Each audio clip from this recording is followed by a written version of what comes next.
Sa mundo naman ng tennis, bigong makaabante sa semifinals ng Abu Dhabi Open si Filipina tennis ace Alex Ayala matapos matalo sa kalabang Russian sa women's singles. Pero hindi natatapos dito ang sunod-sunod na kampanya ng atleta dahil kasunod nito ng paglabas ng listahan ng mga opisyal na kalahok para naman sa Qatar Open.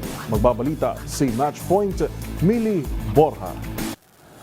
Natapos ang kampanya ng Filipina tennis star na si Alex Ayala sa Abu Dhabi Open matapos siyang yumuko sa mas mataas ang rank na Russian na si Ekaterina Alexandrova sa 2 sets with 6-3, 6-3 sa kanilang quarterfinals clash noong Huwebes. Si Alexandrova, na kasalukuyang world number 11, ay nakontrol ang takbo ng laban matapos agad makabuo ng momentum sa unang set. Kahit nakapantay pa si Ayala sa ikatlong game, nagawa ng Russia na isara ang set sa score na 6-3. Sa ikalawang set, nakapagbukas ng unang game si Ayala para sa 1-0 na advantage. Subalit mabilis na bumawi si Alexandrova at umabante sa 3-2. Nakapantay pa ang Pilipinas sa 3-all, pero muling umarangkada ang Russian upang tapusin ang set at ang laban sa 6-3. Samantala ay hindi pa tapos ang Middle East swing ni Ayala matapos siyang makapasok sa main draw ng Qatar Open.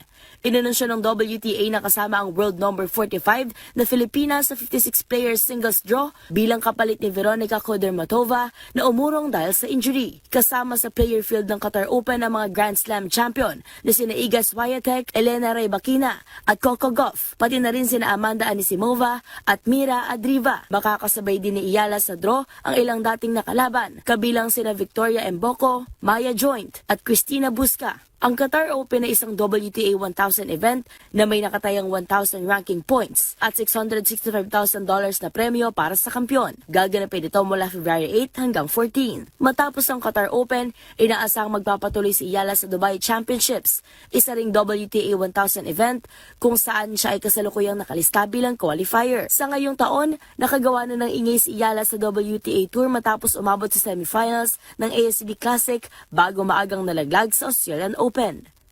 Para sa MBC TV Network News, ito si Millie Borja ng DZRH TV, una sa Pilipinas, una sa Pilipino.